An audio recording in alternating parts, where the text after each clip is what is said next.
Bonjour à tous. Alors apparemment nous sommes en live et donc je m'appelle François Keul, mais vous ne voyez pas pour l'instant mon image parce que je ne sais pas pourquoi le signal est maximum, mais il ne traduit pas pour l'instant ça en vidéo. Donc on va faire comme ça. Je suis navré que vous n'ayez pas l'image en même temps. L'objectif de ce matin, c'est de se donner 1 heure pour parler du CES. Alors le CES, c'est connu depuis très longtemps, hein, ça existe depuis 50 ans maintenant, puisque ça a fêté ça il y a quelques temps, et ça a vu naître beaucoup d'innovations technologiques. On va souvent le voir pour faire un peu un bain de technologie, un bain d'innovation. Et cette année, évidemment, il s'est passé ce qui s'est passé pour tous les événements, c'est que soit on l'annulait, soit il passait en digital. Et donc le CES est devenu digital. Et Tasman n'a pas dérogé à venir au CES, entre guillemets, c'est-à-dire faire le même travail qu'on fait d'habitude, mais en s'adaptant à cette plateforme digitale. Donc ce qu'on vous propose pendant 1 heure, c'est de voir ce qui était effectivement le contenu de ce CES, et pour avoir vu d'autres synthèses, il me semble qu'on a fait un travail un peu de fond, et qu'on a essayé de balayer, et on l'a retraduit d'ailleurs dans une présentation qui peut se télécharger sur notre site. Donc n'hésitez pas à télécharger, hein, ça fait quand même un grand nombre de slides qui sont explicatifs. Alors, pour le moment, on va déjà visiter ce qu'est ce CES digital. Alors, la première chose, c'est que vous allez voir dans ces documents, en fait, que des copies d'écran. C'est-à-dire que d'habitude, on va au CES, on prend des photos. Là, il n'y avait pas de photos à prendre, donc ce sont des copies d'écran. Donc, on est obligé de ramener effectivement les droits des propriétaires. Donc, tout ce que vous verrez dans les slides sont des copies d'écran, donc les droits d'usage appartiennent à leurs propriétaires. Maintenant, s'ils sont venus au CES et présenter ça, c'est bien pour qu'on les publie, donc on les publie en même temps. Qu'est-ce que c'est qu'un CES digital? Alors maintenant, on a un petit peu l'habitude, hein, ça ne déroge pas non plus à cette règle-là, c'est une plateforme avec des exposants, vous en voyez ici un exemple, des exposants qui d'ailleurs peuvent dériver sur des sites en 3D, alors 3D au sens web du terme, hein. Mon petit regret cette année, c'est qu'on n'ait pas eu justement l'intégration des lunettes 3D qui aurait permis vraiment de visiter un CES, mais peu d'expositions l'ont tenté, donc on est au balbutiement de ces nouveaux modes de travail. Des visiteurs un peu moins nombreux, des conférenciers qu'on a pu voir, et puis des exposants aussi un peu moins nombreux, et puis vous avez l'image en bas à gauche, là, en bon français, j'ai masqué le visage, mais la vérité, c'est qu'on a eu des personnes qui participaient aux tables rondes, qui faisaient vraiment d'eux chez eux, et donc ça a donné un petit côté naturel aux choses. C'était assez intéressant. Si on le regarde maintenant, évidemment, beaucoup moins d'exposants, hein. Le CES nous habitue à 4500 exposants, là, il y en a moins de 2000. Des startups, toujours en bon nombre, avec une bonne représentation française, toujours pareil, et puis que ce soit une représentation en startup ou en exposant. Alors, savoir ce que les gens ont pensé de ce CES, c'est difficile, parce qu'il n'était pas facile d'avoir effectivement accès à des gens, discuter. Alors, je vous ai mis un fil, et ça, ce fil s'est passé en 10 minutes, c'était assez drôle, quelqu'un qui félicite complètement le CES en disant c'est magnifique, c'est magique, etc. Une autre personne qui dit, alors là, c'est la catastrophe, c'est le pire que j'ai vu, puis quelqu'un qui dit quelque part quand est-ce qu'on mange, c'est-à-dire que ce qu'il y avait de bien à Las Vegas, c'était les pizzerias.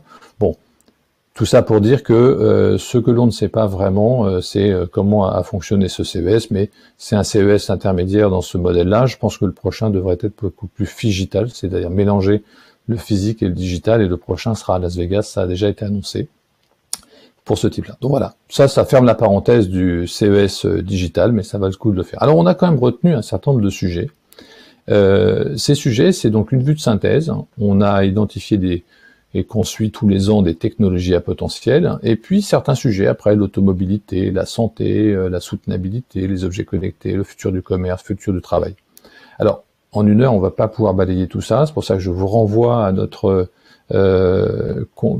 rapport complet qui peut se télécharger depuis tasman.com/actualité et qui vous donne l'ensemble des informations, y compris les stats que vous verrez ici, même si ceux-là aujourd'hui sont dans un autre sens, un autre ordre.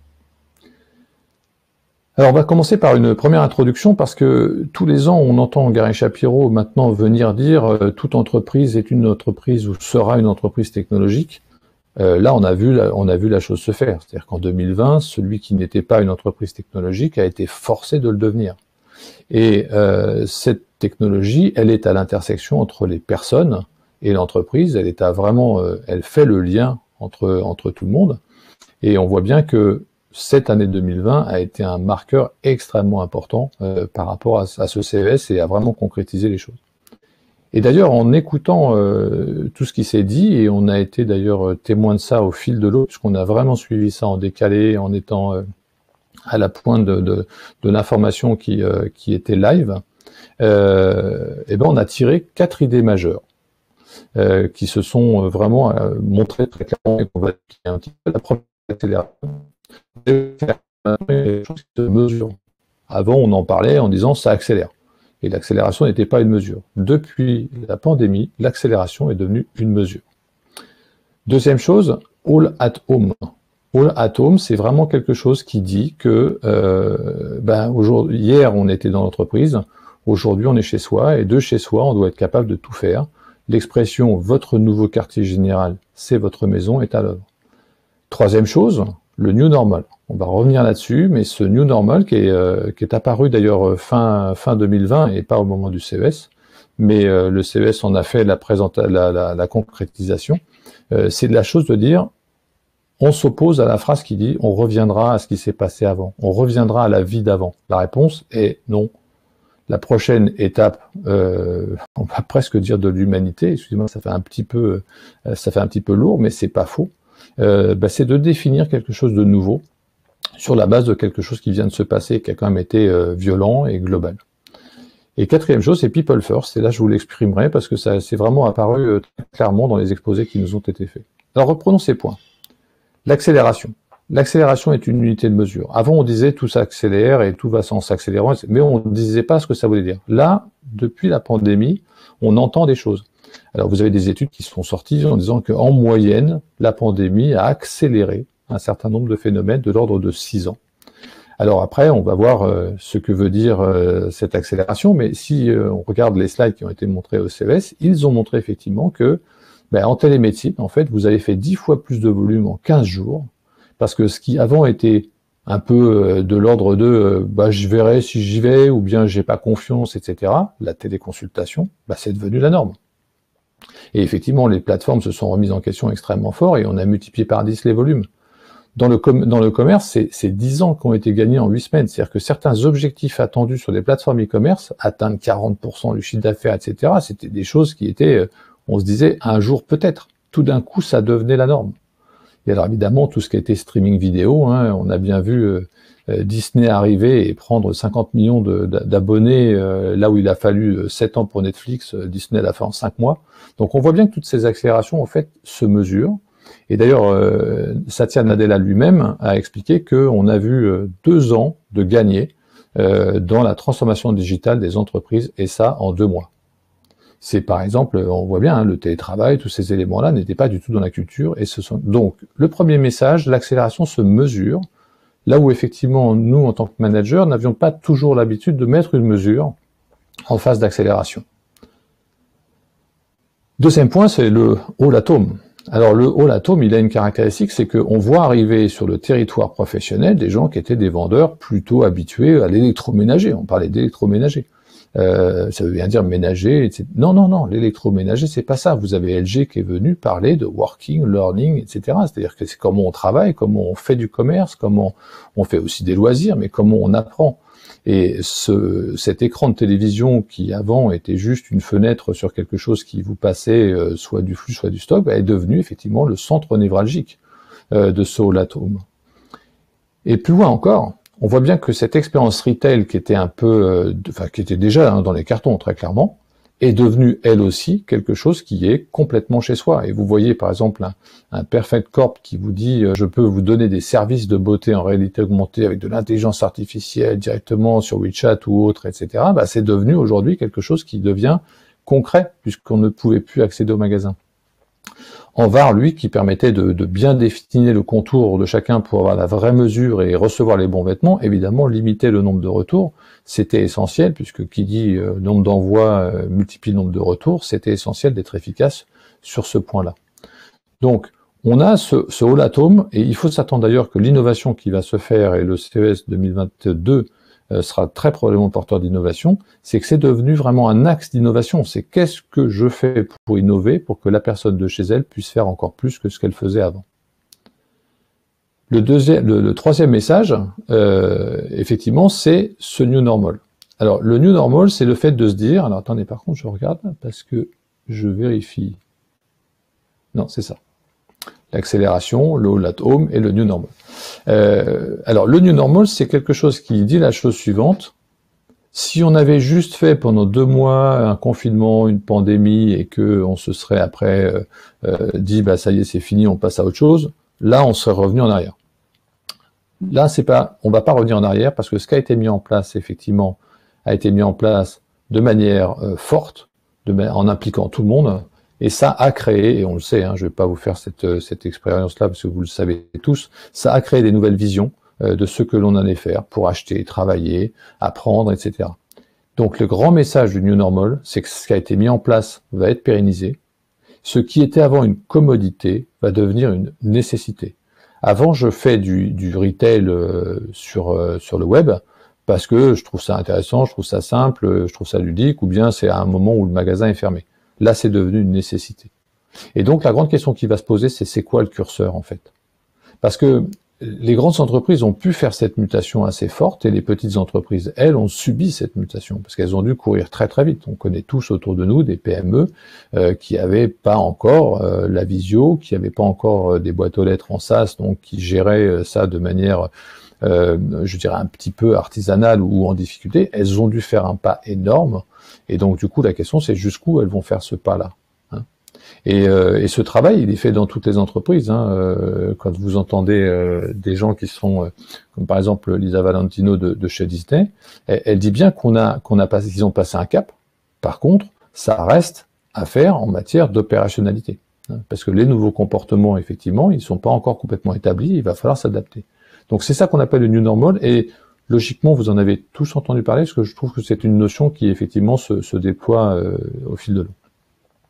Alors, dernier point, c'est le people first, c'est-à-dire que on est revenu aussi. Alors, pourquoi people first c'est intéressant? Parce que depuis plusieurs années, on vient au CES, on entend l'intelligence artificielle va remplacer l'homme et l'humanité va totalement changer.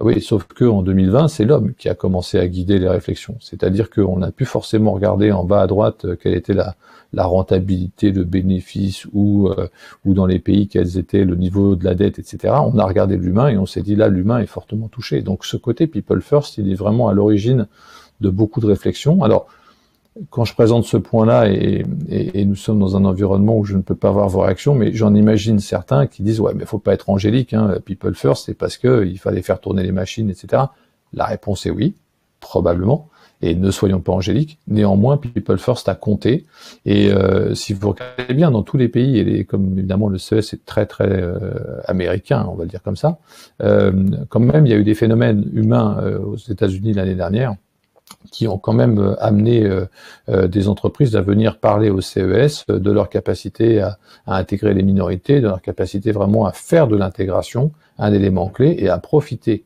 du moment de la pandémie et de 2020 pour faire cette intégration. Donc, avec aussi des remarques de la part de patrons qui ont dit on a été surpris de la capacité de nos équipes à réagir sans qu'on leur dise ce qu'il fallait faire. Alors là, il y a plusieurs lectures, hein. Vous en serez d'accord avec moi. La première lecture, c'est de dire oui, c'est vrai qu'on ne demande peut-être pas suffisamment aux équipes ce qu'elles savent faire sans qu'on leur demande de le faire, mais surtout, on voit bien qu'une pure approche top-down n'est pas toujours la meilleure solution lorsqu'il faut aller vite et déployer sur le terrain. Et donc, on a eu pas mal de témoignages là-dessus qui montrent que ce people first, il a une réalité aujourd'hui. Donc, on en tire de ces 4 notions, en fait, qu'on va se retrouver devant un new normal qui va intégrer. Il faut que je rende opérationnel. Alors, je vous ai traduit le terme operationalized parce qu'on l'a beaucoup entendu par opérationnaliser. Ça doit être un néologisme. Donc, ces premiers pas qui ont été faits en 2020, maintenant, il faut qu'ils restent opérationnels. Donc, il faut les sécuriser parce qu'évidemment, tout ça a créé une différenciation de sécurité extrêmement forte. Là où les entreprises avant disaient c'est sécurisé parce que vous êtes à l'intérieur de l'entreprise, avec le PC de l'entreprise, avec tout ce qui fait l'infrastructure de l'entreprise, bah, vous n'êtes plus là-dedans. Ça peut même être un PC personnel sur une infrastructure externe, sur tous ces éléments-là. Donc la sécurité est en question. Pérenniser bien évidemment et aussi valoriser. Alors valoriser, c'est un territoire intéressant parce que On se retrouve aujourd'hui avec ce new normal qui se redéfinit, mais si ce new normal il va jusqu'au bout, comment va-t-on employer ou recruter des personnes si les personnes disent « moi je veux bien être recruté, mais moyennant X%, qui peut être assez fort dans certains cas, voire 100% dans certains cas, je veux être à X% en télétravail ». Avant, c'était pas ça la norme. La norme, c'était vous êtes dans l'entreprise et on a une charte de télétravail, un jour par semaine, etc. On voit bien qu'ici, ça va changer et cette valorisation peut rentrer en jeu pour la chasse au talent demain. Donc, ce sont les grands messages qui ont été passés et qui évidemment sont passés par le CES, mais qui est aussi que le reflet de ce qui se passe autour. Hein. C'est pas le CES lui-même qui pousse ça. On voit bien que partout on a ces messages-là. Le CES n'en a été que l'illustration, mais il en a été aussi le porteur en termes d'innovation. Donc ça, c'était mon premier chapitre pour poser le décor. Voyons maintenant quelques technologies à potentiel, parce qu'évidemment, on observe toujours des technologies qui n'ont pas forcément des business cases et des applications en eux-mêmes, en elles-mêmes, et qui doivent se combiner avec d'autres. La première technologie, évidemment, c'est l'intelligence artificielle. Alors l'intelligence artificielle, LG était venu l'an dernier avec une définition de 4 niveaux. Alors pour vous faire la lecture sous-titrée du CES, sachez que dès que le CES commence à parler de niveau, c'est qu'il est en train d'expliquer qu'il est au niveau 2. C'est-à-dire que quand on parle d'un niveau, on donne un chemin, et quand on donne un chemin, c'est qu'on n'est pas arrivé au bout du chemin, sinon on n'explique pas le chemin par lequel on est passé. Donc en fait, lorsqu'on commence à mettre des niveaux en place, c'est le cas. Et c'était le cas pour l'automobile autonome il y a quelques années, lorsqu'ils avaient effectivement présenté le niveau 5. Ce que disait LG, c'est que le premier niveau de l'intelligence artificielle, c'est de rendre quelque chose efficace. Le deuxième niveau, c'est de le personnaliser. Le troisième niveau, c'est d'être capable de raisonner. Si j'ai une panne sur un électroménager, d'où est-ce qu'elle vient et qu'est-ce que j'appelle comme expert ou bien qu'est-ce que je fais intervenir comme technicien avec quoi dans la voiture. Et l'exploration, c'est qu'est-ce que je tire de tout ça de manière à effectivement être en expérimentation continue, etc. Et LG a été un cran plus loin et on reviendra sur la notion de plateforme tout à l'heure. Ils ont créé une plateforme complète, alors qui s'appelle AX, non pas au nom de la machine IBM, mais de la partie future de l'intelligence artificielle et de l'expérience humaine, hein, donc Artificial Intelligence Experience, donc qui s'appelle AX Exchange, et qui permet en fait d'aider à implémenter les niveaux 2 et les niveaux 3 auprès d'autres partenaires que simplement LG. Parce qu'évidemment, si on veut passer au niveau 3 et au niveau 4, comme l'a été d'ailleurs l'automobile autonome, eh bien, il faut commencer à agréger des informations. L'automobile, c'était les informations des smart cities. Eh bien, là, c'est pareil. Personne ne pourra prétendre qu'on n'aura qu'une seule marque de matériel dans la maison. Donc, comment on fait pour fédérer tout ça? Donc, l'intelligence artificielle, effectivement, en 2021, a fait des grands pas de structuration, de consolidation et autres, sachant que ici, vous avez une expérience qui est faite ici, qui commence à être assez connue aussi, c'est de dire, je ne vous donne pas un menu parce que vous avez une caractéristique, je vous donne un menu par rapport à ce que vous avez dans le réfrigérateur, en évitant de vous faire acheter autre chose parce que j'utilise les restes. Ça, c'est des éléments qui, effectivement, sont directement issus de ce type d'expérience sur l'intelligence artificielle. Si on va un cran plus loin, on a vu en 2021 quelque chose de vraiment important, c'est les caméras. Alors la caméra, c'est quelque chose qui est en train d'embarquer une qualité, une capacité d'intelligence artificielle qui est impressionnante. Ça sait reconnaître des formes, ça sait reconnaître des gestes, ça sait reconnaître des émotions, ça sait évidemment reconnaître des objets, etc. Et du coup, ça sait même segmenter hein, en disant quelle typologie de personnes est-ce, etc.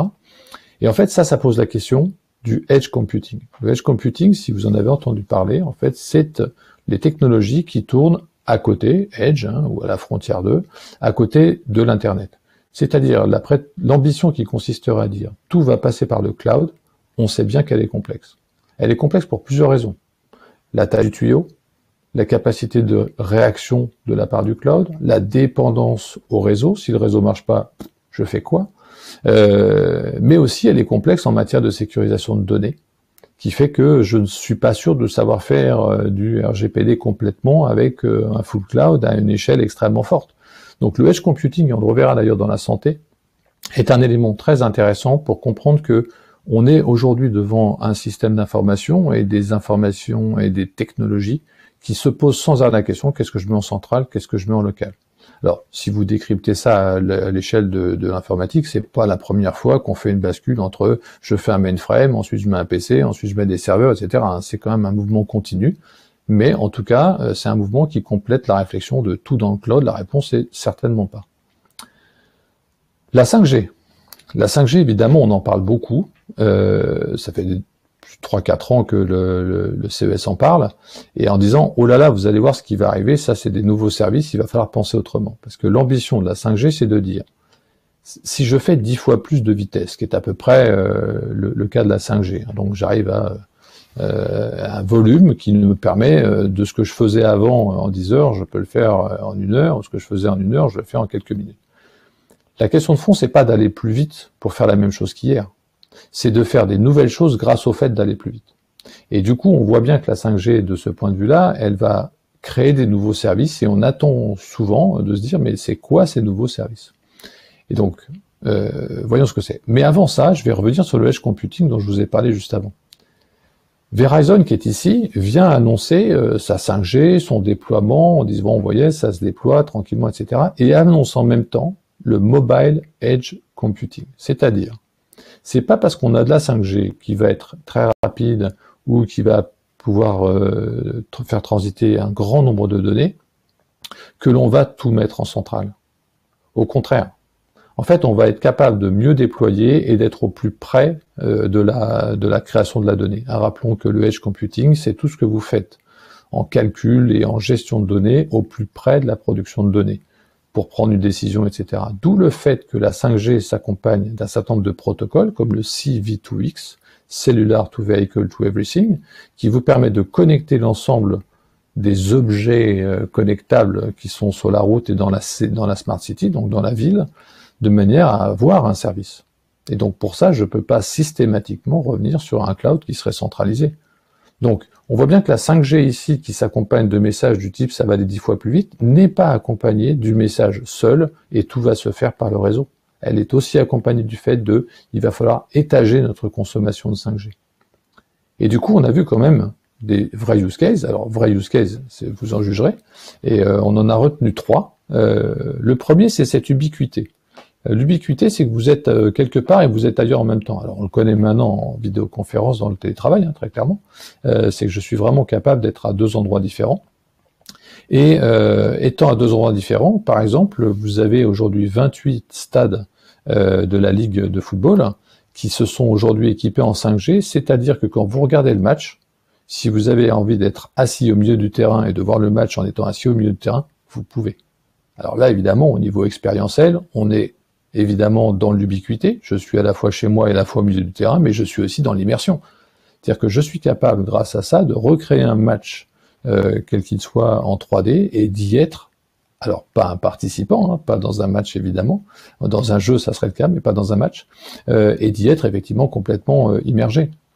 Et du coup, cette immersion, vous voyez que la représentation des musées aussi essaie d'être des musées augmentés, qui pour permettre justement de montrer ça, et ça, la 5G est dedans. Vous voyez en bas à droite quelque chose qui s'appelle l'Illuminarium, c'est un nom qu'ils ont choisi, pas simple à prononcer.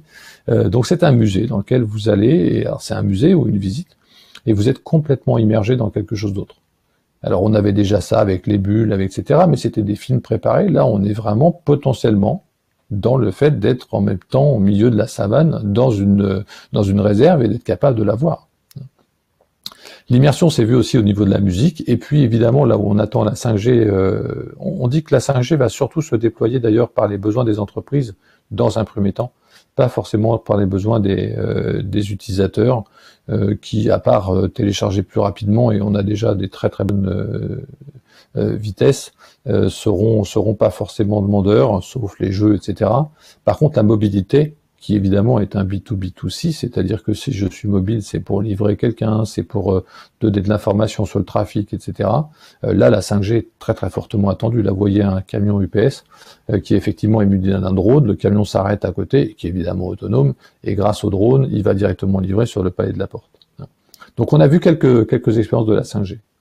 Si je continue, de la 5G au drone, il n'y a pas loin, parce qu'ils font partie. Alors, les drones, tous les ans aujourd'hui, depuis maintenant plusieurs années au CES, sont en train d'évoluer, sont en train de bouger. Alors à un moment donné, on se dit, mais est-ce que c'est un hélicoptère électrique ou est-ce que c'est un drone qui est devenu hélicoptère? Donc on voit bien que ces définitions qu'on avait avant commencent à se mixer les unes avec les autres. Et c'est pas un hasard, c'est que la technologie, en fait très souvent évoluer des marchés.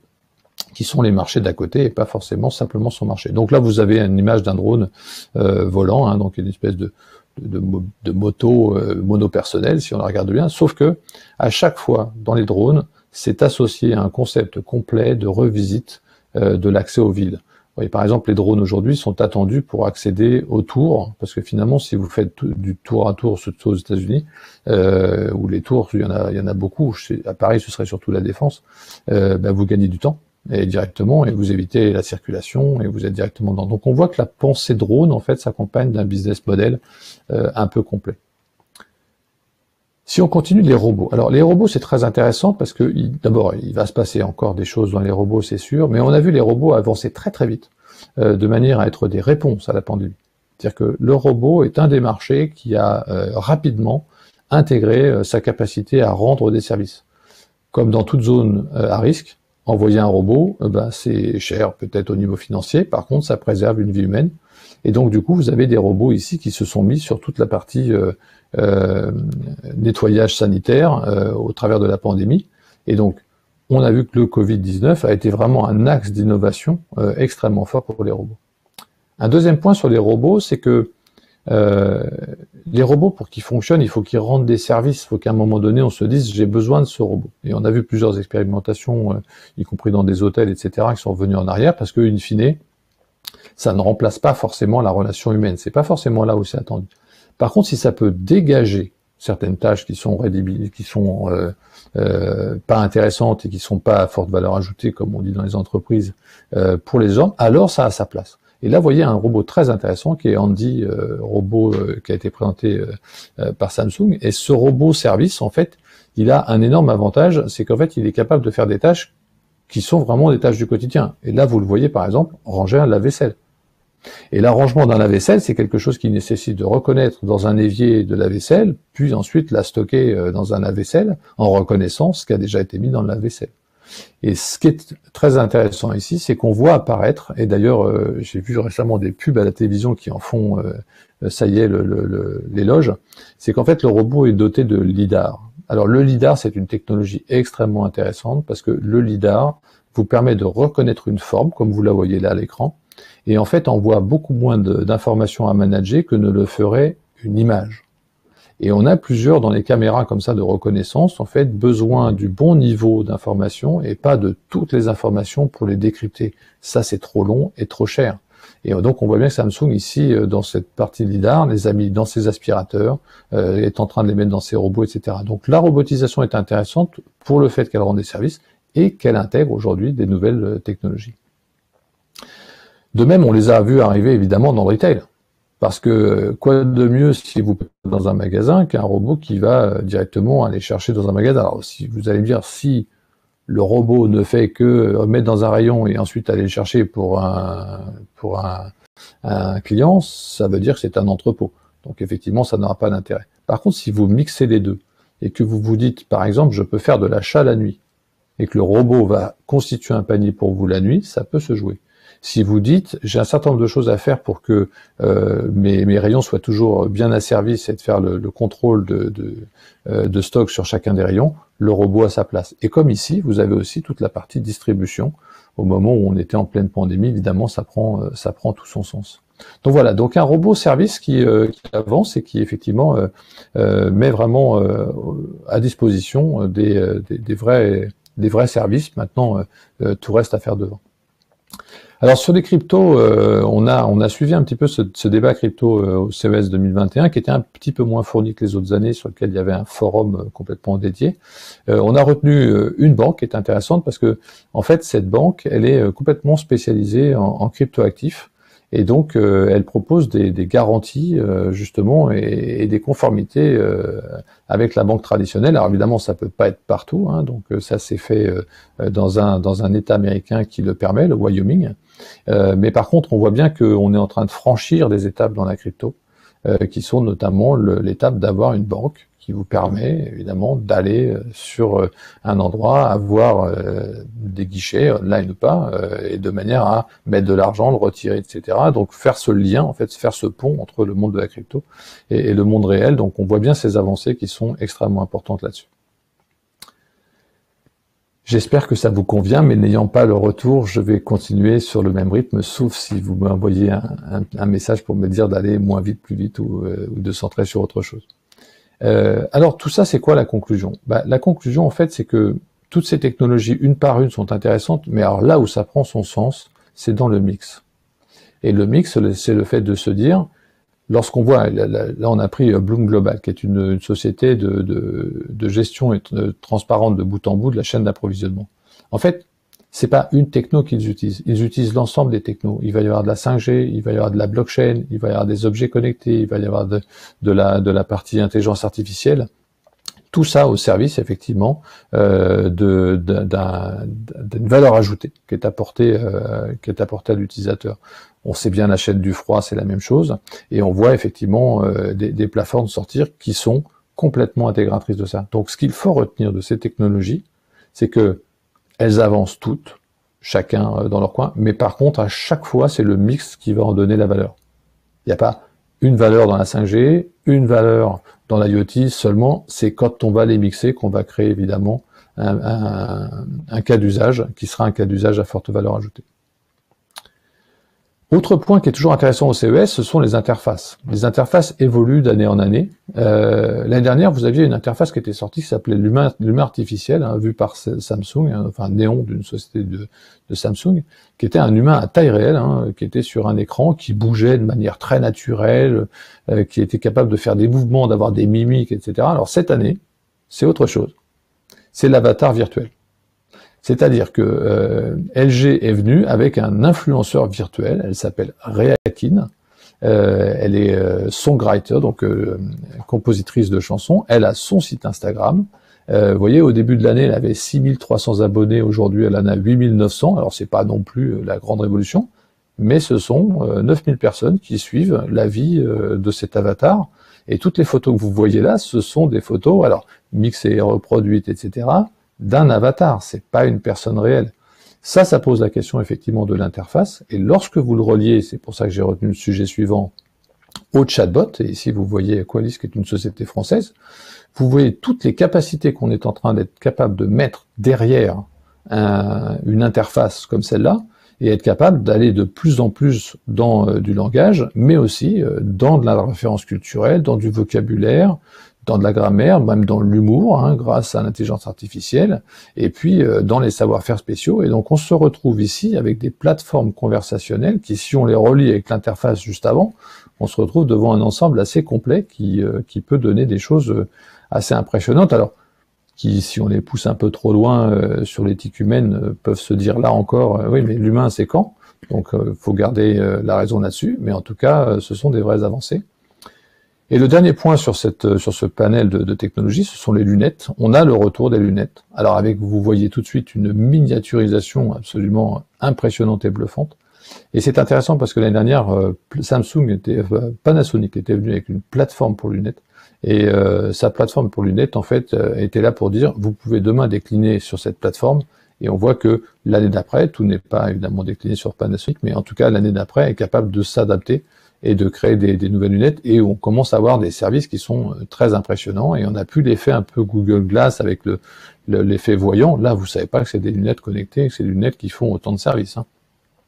Donc, avancer sur les lunettes qui reviennent effectivement en masse et qui vont donc du coup occuper pas mal notre espace dans les années qui viennent.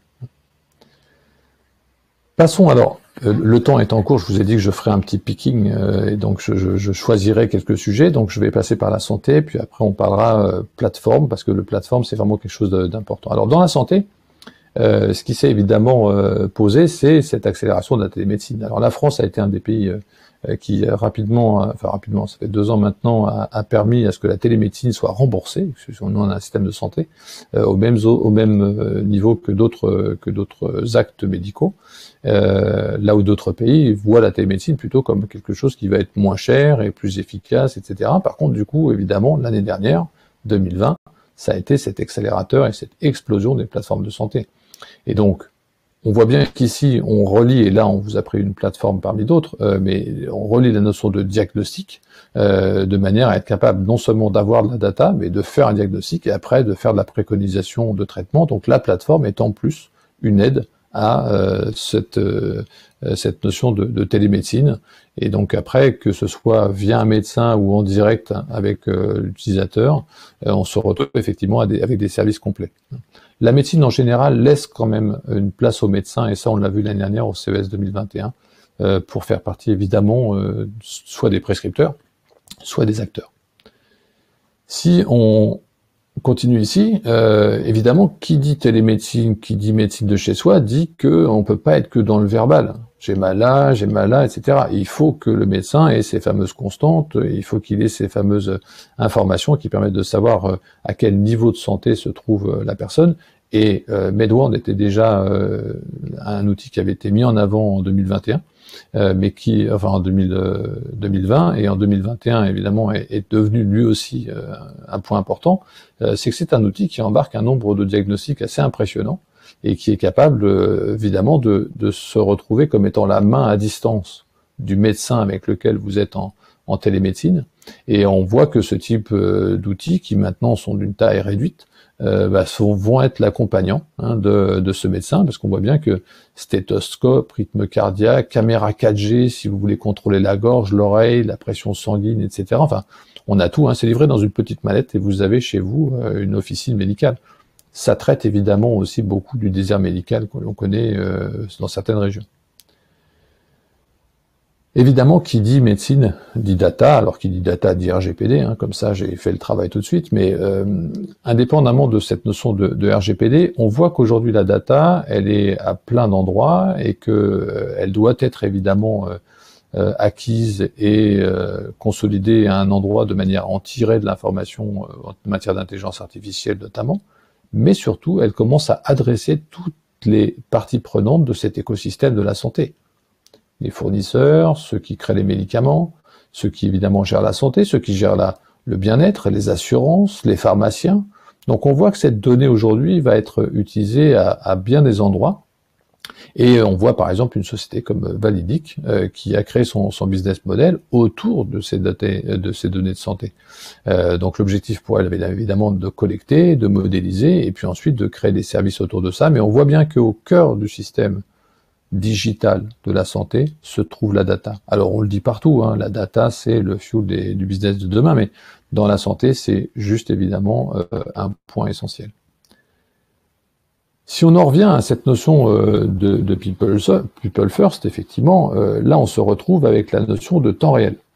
C'est-à-dire que la donnée de santé, pour qu'elle soit extrêmement riche, n'est pas simplement une donnée où on vous dit un mois après, tiens, ce jour-là vous avez eu un problème.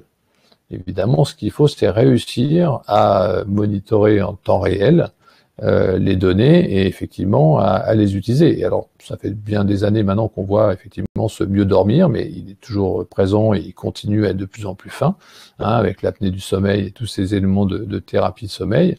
Et puis, toutes les maladies respiratoires où on voit qu'on commence à avoir, via les IoT, mais aussi via l'intelligence artificielle, une vraie capacité à détecter les éléments. On voit que l'intelligence artificielle aujourd'hui a ce savoir-faire d'identifier une forme de signature numérique de quelque chose dans un flux de données pour dire tiens, ce quelque chose est en train d'arriver. Si je vous donne un exemple assez connu, c'est sur la vibration des voitures. L'intelligence artificielle peut détecter si votre voiture va avoir un problème rien qu'en analysant la vibration qu'elle fait. Parce que d'habitude, elle a une certaine vibration. Si la vibration change, hormis un événement sur la route, eh bien, elle est capable de détecter qu'un problème est en train de survenir. Donc, on voit la même chose dans la data santé, où là, effectivement, on est amené à se donner des visions et qui permettent d'alerter et d'identifier. Évidemment, dans tout ça, il y a quelque chose qui est en train de changer. C'est ce qu'on appelle la digital therapeutics, c'est-à-dire que finalement, le médecin, celui qui soigne, ça devient un logiciel. Et dans certains endroits, alors là, on vous a pris un exemple, effectivement, c'est le jeu pour le traitement des neurosciences. Il y a beaucoup de choses qui se font sur ce domaine. Mais finalement, le médicament, c'est un logiciel. Alors là, on n'est pas complètement prêt à intégrer cette notion jusqu'au bout, mais c'est quelque chose qui est un véritable axe d'évolution de la santé aujourd'hui que de prendre ce point-là complètement. Ensuite, on a évidemment cette notion de biotech, et on le voit bien, ce mariage entre biologie et technologie, qui s'est fait notamment avec la typologie de vaccins qui sont sortis aujourd'hui, avec les ARN messagers, on voit bien qu'on est ici devant quelque chose qui est un véritable élément fort et qu'on a déjà connu dans d'autres mondes. Donc là encore, toujours pareil, c'est un peu une phrase, une pensée de Peter Drucker qui dit votre innovation viendra du marché d'à côté. Donc on voit bien qu'ici, l'innovation au niveau de la santé va venir effectivement des softwares. Donc la question c'est jusqu'où on y va. Et ça rappelle bien sûr la phrase aussi de Gary Shapiro, qui est le président du CTA, qui dit « Toute entreprise sera technologique ». Donc en conclusion, ici, on a envie de faire le même message que tout à l'heure, en fait. C'est dans le mix que se trouve la solution. C'est-à-dire qu'il faut, pour faire une solution santé qui soit efficace, mixer un ensemble de technologies, comme on l'a fait jusqu'avant. Donc on est effectivement là dans cette notion. Et puis la deuxième chose, c'est qu'on est en train un peu de déconstruire ce parcours de soins, d'y rajouter des acteurs, d'y rajouter des étapes, d'en simplifier d'autres. Et en tout cas qui permet de capter de la data à tous les endroits, de manière à être encore plus à l'écoute et capable de donner de l'information et du service aux clients, et à la personne qui utilise l'outil. Dernier point sur la santé, c'est qu'évidemment la notion de purification au quotidien est arrivée comme étant un point clé. Et cette purification, on l'a vu décliner sous bien des formes. Donc là, vous avez un masque technologique qui vous permet de reprendre une activité dans des endroits où c'est sécurisé avec des filtres. Et puis, vous avez également toute une gamme de purificateurs qui va jusqu'au purificateur personnel. Alors, c'est vrai, quand on voit un purificateur gros comme un enceinte Bluetooth, on va se balader avec, est-ce que ça va purifier? Bon, là, je laisse les études venir plus tard pour nous le dire. Mais en tout cas, on voit bien ces purificateurs et on voit bien qu'aujourd'hui, par exemple, les restaurants qui réouvrent, certains affichent très clairement à l'entrée d'un restaurant purificateur à l'intérieur de la salle parce qu'ils savent qu'ils pourront très rapidement ouvrir leur salle s'ils ont ce type de purificateur ou en tout cas donner confiance. On va alors rapidement passer sur la sustainability pour garder un peu de temps sur la partie plateforme. La partie sustainability donc durable du CES est toujours un petit peu mise en question parce que le CES est un endroit très technologique, donc par nature très consommateur de beaucoup d'éléments liés à la planète. Donc on est toujours un petit peu en retrait par rapport au CES sur ce point-là, mais on a quand même fouillé, on a une équipe qui est dédiée à ces sujets pour fouiller ce type de sujets. Et on a trouvé évidemment que on se retrouve avec des vrais sujets au CES, comme notamment tout ce qui est économie circulaire, c'est-à-dire quelque chose qui permet de vérifier, et on le voit aujourd'hui sur les vêtements, on le voit sur les voitures, on le voit sur les plastiques, on le voit sur tout ça. Donc des solutions complètes, notamment Circularize, ça fait 2 fois qu'ils sont au CES, ils étaient déjà en 2020, qui permettent vraiment de tracer ces matériaux recyclés pour être sûr que la valeur effectivement se crée et qu'il n'y a pas de la déperdition. Un autre élément pour être green au quotidien, en fait, ce sont des moteurs de recherche qui sortent en disant, si vous voulez une mobilité, vous pourriez aussi chercher une mobilité durable, et donc ne vouloir sélectionner que des scooters électriques, par exemple. Et donc, on voit des moteurs de recherche qui commencent à se centrer là-dessus, répondant à une attente précise de dire, je ne veux plus faire autre chose que d'électrique, ou je ne veux plus consommer de fossiles, qui peut être une recherche de certaines personnes. L'autre point ici, c'est le produit ménager. On sait bien qu'il y a beaucoup d'endroits où les produits ménagers peuvent être faits de manière simple. Donc on est dans cette logique de faire soi-même, et qui vous permet de retrouver un certain nombre d'ingrédients et de faire vous-même les produits de base sans passer par des éléments complexes. Si on parle de l'eau, évidemment, on est sur un des sujets de fond de notre siècle, et on voit qu'aujourd'hui, Procter & Gamble lui-même pousse ce qu'on appelle la 50 litres, donc 50 Liters Home Coalition, c'est-à-dire que 50 litres par personne et par jour. Et lorsqu'on calcule ça, effectivement, par rapport au défi de l'eau, on s'aperçoit qu'on en est très très loin. Donc on est effectivement dans quelque chose où l'efficacité de l'eau doit commencer à devenir un vrai vecteur de réflexion. Et ça, effectivement, le CES s'en fait l'écho. Sur l'économie de l'eau, c'est pareil, tout ce qui est capteur agissant dès qu'il y a une fuite, etc., fait partie des éléments. On sait qu'il y a un pourcentage non négligeable d'eau qui sont perdues dans les tuyaux lorsqu'elles sont transportées. Donc tout ce qui peut détecter cette perte d'eau est évidemment essentiel pour l'efficacité globale d'un système. Et au niveau de l'énergie également, vous avez, notamment on a trouvé Carbion qui est très intéressant, en fait qui capture ce CO2, donc le dioxyde de carbone de l'air ambiant, et l'objectif c'est de créer des carburants renouvelables en fait, et à des prix compétitifs, hein. Donc une efficacité énergétique qui est attendue ici, qui serait extrêmement intéressante, et ça ce sont des initiatives évidemment à suivre en matière d'énergie. Si on en vient maintenant à cette notion d'énergie, qu'on va un cran plus loin, on voit bien qu'on a beaucoup consommé de batteries électriques, et que ces batteries, elles ont une certaine cycle de vie. Qu'est-ce qu'on en fait après? En fait, on s'aperçoit qu'après, il y a d'autres usages. C'est-à-dire qu'une batterie qui n'est plus bonne pour la voiture peut continuer à être bonne pour des outillages. Quand elle est plus bonne pour les outillages, elle peut être bonne pour un vélo, etc., etc. Donc, en fait, chacun est en train de recycler la batterie de l'autre, ce qui est très intéressant. Repensons à Circularize pour s'apercevoir que c'est un point intéressant. Et puis, évidemment, les premières réflexions sur des voitures solaires arrivent. Voitures qui pourraient se recharger et avoir jusqu'à 35 km par jour d'autonomie avec l'énergie solaire. Du coup, elle se rechargerait et être capable d'après d'avoir une économie de 250 km si on la laisse plusieurs jours. Donc, et dans des tarifs qui finalement finissent par être abordables. C'est à suivre Sono Motors de ce point de vue-là. Je vais me permettre de passer aux plateformes parce que c'est un élément qu'on a passé en revue plusieurs fois et c'est un élément qui est effectivement majeur. Alors, cette notion de plateforme, elle est intéressante parce qu'elle interpelle évidemment sur ce qu'est le CES, mais elle interpelle aussi toutes les personnes qui travaillent dans le domaine du digital, du système d'information, même du business, du commerce, etc., parce qu'on l'emploie partout.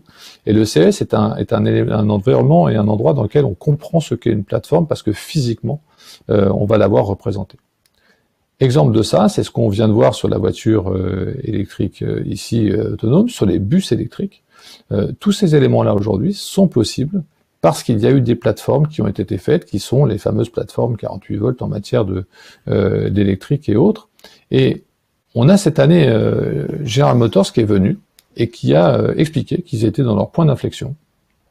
Alors, pour que General Motors dise que toute sa gamme va être électrique, il faut se resituer dans l'environnement US, il faut se resituer dans les produits emblématiques de la gamme General Motors, hein, qui sont des produits 4x4, etc. Donc avec un certain rapport à tout ce qui est bruit, fumée, etc. Et tout d'un coup, on dit on va être tout électrique. Alors évidemment, c'est un peu poussé par des États un peu précurseurs comme la Californie, néanmoins. Alors ce qui nous intéresse ici, c'est la modularité. C'est-à-dire que GM, lorsqu'ils disent on va faire on va faire de l'électrique, ils disent pas on va faire une voiture ou un véhicule. Ils disent on va faire toute notre gamme. Donc ils ont pensé à un premier élément qui est ce petit module en haut à gauche. Ce petit module, on peut l'assembler sur une plateforme, d'où le nom plateforme. Et cette plateforme, comme vous voyez en bas à droite, eh bien, elle est de taille variable. Et en haut à droite, ce que vous voyez, c'est qu'elle est dès le départ full connectée et qu'elle embarque dès le départ beaucoup d'intelligence. Donc on voit qu'ici la notion de plateforme, c'est tout ce que je peux faire qui n'est pas en fait de l'usage du véhicule, une fois que ce véhicule sera électrique, autonome peut-être, connecté, etc. Donc ça c'est un vrai grand pas pour une société comme General Motors. Alors ils sont allés un peu plus loin, c'est que leur véhicule emblématique, quand même le 4x4, Hummer, etc., enfin vraiment le truc qui représente les choses, ils ont décidé effectivement de le monter en électrique. Alors ça a plusieurs effets. D'abord le fait numéro un, c'est encore une fois culturel aux États-Unis, avoir un Hummer comme ça, c'est quand même faire un gros bruit, peut-être même avoir de la fumée derrière, etc. Et dès qu'on passe à l'électrique, il n'y a plus de bruit, c'est par contre ce que l'on gagne, c'est un couple énorme, c'est une capacité à avoir, et là on le voit, 0 à 60 miles per hour en 3 secondes, c'est juste énorme. Ils ont mis des avancées incroyables comme ce que vous voyez ici, c'est qu'avec une seule pédale, en fait, vous êtes capable de sortir d'un moment difficile, parce qu'en fait, les 4 roues sont directionnelles, donc on est capable de traduire. Alors évidemment, il y a un effet de bord, c'est que l'électrique, ça fait pas de bruit. Et donc du coup, ils ont fait un partenariat avec Bose de manière à ce que l'immersion soit issue de bruits qui sont recréés. Et donc il y a des bruits qui viennent de jeux comme Formula Motor. Donc c'est assez caustique effectivement de voir cette partie-là. Mais néanmoins, le message est passé. C'est-à-dire que cette notion d'emblème des États-Unis, de ce véhicule assez lourd, etc., est en train de passer électrique comme les autres. Si on va encore plus loin, une plateforme, ça s'ajoute avec un système très intelligent. Et donc, ils ont massifié la plateforme depuis Vehicle Intelligence Platform, donc qui leur permet d'avoir tous les services, jusqu'évidemment le cloud, d'avoir la notion d'application qui se décline par marque, mais finalement c'est une seule plateforme, et d'avoir une capacité d'envoyer tous les circuits qui vont bien de manière à contrôler chaque chose. Et ça, ils l'ont pas fait pour un véhicule, en fait. Ils l'ont pensé pour la gamme. Donc on voit bien qu'ici, on est dans si on est en système d'information en train de prendre des mots anglo-saxons, on dirait replatforming, c'est-à-dire qu'on a changé de plateforme pour aboutir à des nouvelles solutions. Regardons ce que c'est qu'une plateforme. Ici, vous avez un exemple très intéressant qui est de chez Aisin, donc qui est un fournisseur de rang 1 d'automobile qui donne des systèmes. Alors c'est un système de localisation, donc il a toutes les couches. Alors je ne sais pas si vous arrivez à voir, parce que j'ai essayé de faire un slide qui soit le plus parlant possible, mais c'était écrit très petit. L'année dernière, ils avaient déjà présenté ça, mais là, ils se allaient encore plus loin. Et si vous regardez bien, ils ont une couche en dessous. Sa couche, là, s'appelle la couche Big Data Collection. Au milieu, vous avez une couche qui s'appelle la partie localisation, avec des services, qui sont la service plateforme. Au-dessus, vous avez les services qui sont rendus, B2C, B2B, B2G, gouvernement. Et puis ensuite, vous avez des services qui sont rendus pour les gens qui vont faire l'usage, depuis ceux qui louent des voitures jusqu'au taxi, etc. Donc ils ont fait toute la chaîne. Et ce qui est intéressant dans ce schéma chez Aisin, c'est qu'on voit bien qu'ils sont capables d'aller tout en bas à droite, capter l'information au plus bas pour rendre un service tout en haut. Alors, prenons une illustration que j'affectionne particulièrement, c'est celle-là. Cette illustration, elle dit la chose suivante. Si j'arrive à capter les informations des suspensions de la voiture, je connais l'inpool. C'est-à-dire que je connais l'endroit où la route n'a pas une stabilité suffisante et qu'il y a un trou. À ce moment-là, je suis capable de remonter toutes les couches de service, comme le ferait tout système d'information, d'avoir un regard B2B ou B2G suivant ce que je vois, et d'aller directement vers les personnes qui font le management de la route, de manière à leur dire, vous savez, ce lead pool là, il est quand même plus dangereux que l'autre là-bas parce qu'il est de force 3, l'autre est de force 2. Donc si vous pouviez aller le boucher maintenant, ce serait très bien. Et ça, ce sont des informations dont on voit la puissance de la plateforme qui transforme vraiment la data et qui transcende la data pour arriver. Du coup, quand on voit cette notion de plateforme, on se dit, mais jusqu'où ça va, cette partie-là? Et en fait, c'est là où on en revient sur la phrase qu'a donnée Gary Shapiro. Cette phrase qui dit la chose suivante, c'est que toute entreprise deviendra une software company, une compagnie technologique. C'est le cas de ZF. ZF, c'est un fournisseur de hardware. Aujourd'hui, ce fournisseur de hardware, il s'expose très clairement comme un software enable pour la nouvelle génération de mobilité. C'est-à-dire que ce fournisseur de hardware aujourd'hui, il embauche plus d'ingénieurs logiciels qu'il n'embauche d'ingénieurs techniques. Et donc, toute cette plateformisation finit évidemment avec un message très clair sur la sécurité. C'est que si on plateformise, il faut changer de modèle de sécurité. Et vous voyez toute la partie sécurité qu'on appelle zonale, c'est le fameux « je passe d'une sécurité château fort où j'ai sécurisé les murailles à une sécurité aéroport où je sécurise des zones par niveau de sécurité différencié, la segmentation et tous ces éléments-là. Et tout ça, évidemment, est posé d'emblée. Alors j'aurais bien d'autres choses à vous raconter, mais nous tenons le temps. Comme il reste 5 minutes, je vais demander à mes partenaires animateurs s'il y a des questions auxquelles je pourrais éventuellement répondre. Alors, pas de questions dans le chat pour le moment, François, mais si vous voulez effectivement approfondir certains points, n'hésitez pas à poser votre question dans les 5 minutes qui nous restent. Sinon, il me reste un sujet pour les 5 minutes.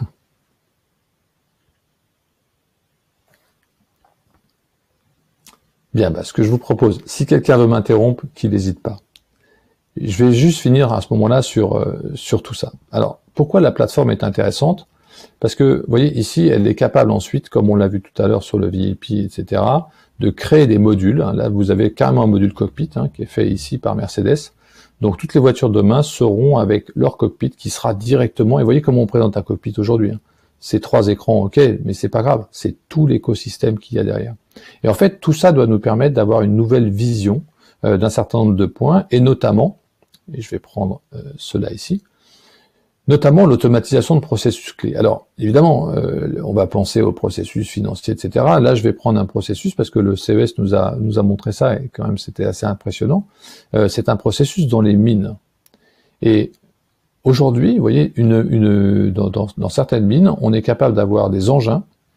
Et si vous regardez sur la partie gauche, il y a une personne au volant qui est dans la grue, mais il y a personne au volant qui est dans le camion. C'est la grue qui définit à quel endroit le camion doit venir se poser pour qu'elle puisse directement remplir la benne. Et la benne se remplit via le camion, directement, qui s'est mis lui-même tout seul au bon endroit, et en apportant, ensuite en étant capable d'apporter la chose. Et cette plateforme dont on parle ici, en fait, vous voyez, c'est un cockpit complet qui permet d'avoir la vision. Et évidemment, grâce à ce cockpit, il y a des effets derrière. Le premier effet, c'est qu'on évite tous les accidents, parce que tous les véhicules se détectent les uns les autres. Et même, on va un peu plus loin, on peut même faire le rythme de contrôle, excusez-moi le terme anglais, c'est le contrôle à distance, qui vous permet de prendre la main sur un engin dans une zone compliquée ou dans une zone dangereuse, de manière, là aussi, à être complètement autonome. Alors, ce cas d'usage là que nous a montré Caterpillar était très intéressant parce que justement il exprime bien ce que sont ces mixtes de technologies qui à un moment donné vont rendre un service sur un process complet. Et ça nous permet d'illustrer cette notion d'usage et on voit que le CES est en train lui aussi d'aboutir à des usages intégrant la technologie pour en montrer tout l'intérêt. Comme il est 58, je vais m'en arrêter ici. Je vous recommande évidemment vivement de télécharger notre rapport qui a quand même été plébiscité par des personnes qui l'ont vu et comme étant assez représentatif du CES. Donc vous y trouverez ces informations plus bien d'autres et on reste évidemment à votre disposition maintenant ou à posteriori pour répondre à des questions. Une dernière question dans le chat, François. C'est quelqu'un qui demande qu'est-ce qui t'a le plus marqué pendant ce CES? Pendant la minute qui nous reste, si tu peux nous dire ça. Je pense que ce qui m'a plus marqué, c'est l'accélération qui se mesure, parce que je pense que pour le domaine du management, et on n'a pas fini de travailler sur cette notion, je trouve que l'accélération, c'est quelque chose qu'on manipulait un peu froidement avant, et on n'avait pas de choses qui étaient claires. Or, pour mesurer une accélération, qu'est-ce qu'il faut ? Il faut être capable de se dire qu'est-ce qui se passe et en combien de temps on ira à quel endroit si on fait rien, et en combien de temps en moins on va à quel endroit si on fait quelque chose. Et cette accélération-là, que l'on voit aujourd'hui sans que nous on puisse y avoir forcément une complète maîtrise, en fait c'est une des rares fois où on a pu voir des bilans, enfin des projections stratégiques se faire sur je sais pas, 3, 4, 5 ans, et la même projection 6 mois après, puisque le confinement est arrivé au mois de mars, hein, et Tasman a lancé d'ailleurs une étude sur le retail à partir du mois de juin pour dire qu'est-ce qui a changé dans votre stratégie du fait du confinement. Et on a pu voir combien l'accélération avait changé. Or cette accélération, elle met en difficulté toute notre vision budgétaire, toute notre capacité à prioriser, toute notre capacité à être sur des bons combats, toute notre capacité à réagir sur un marché, etc. Je trouve que ça, on a pu toucher du doigt quelque chose que l'on ressentait depuis très longtemps, et je trouve que c'est quelque chose qui a été effectivement très intéressant, parce que ça va après sur tous les autres domaines. Voilà, c'est pour prendre un point de vue un peu global, mais j'ai trouvé très marquant cette notion d'accélération mesurée.